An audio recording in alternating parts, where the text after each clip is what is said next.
Bomb Kali, বোম। জানকী জানকী জানকী রোগ এই লিঙ্গ সংযোজিত প্রচ্ছন্ন। বলছি বলছি বলছি তবে মন দিয়ে শোনো।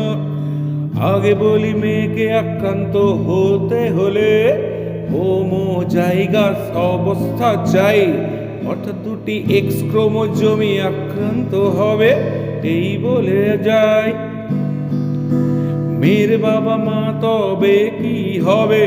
মা ন্যূনতম বাহিকা হতে পারে, বাবা আক্রান্ত হবেই হবে, কারণ মেয়ের দুটি এক্স ক্রোমোজোম আছে, একটি বাবার একটি মার থেকে। বলছি বলি নেমোনিক্স বোম কালে, হয় বাবার ময় মার, তাই কন্যা সন্তান আবার। ছেলে আক্রান্ত হতে হলে মাই প্রধান, কারণ ছেলের একটা এক্স লাগবে, সুতরাং বাবার এখানে নেই অবদান। ছেলে কখনো বাহক হবে না, কারণ হেমিজাইগাস ওয়াই ক্রোমোজোমে হয় না। প্রকট কিংবা প্রচ্ছন্ন জিনের বা এই জিনের বাস।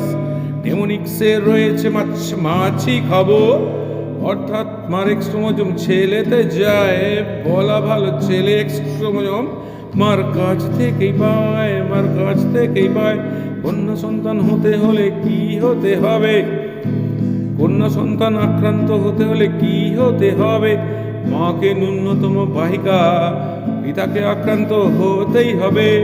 পুত্র সন্তান হেমিজাইগাস, অর্থাৎ একটা এক্স আক্রান্ত হলেই হবে, সেটি সে পাবে মায়ের কাছ থেকে।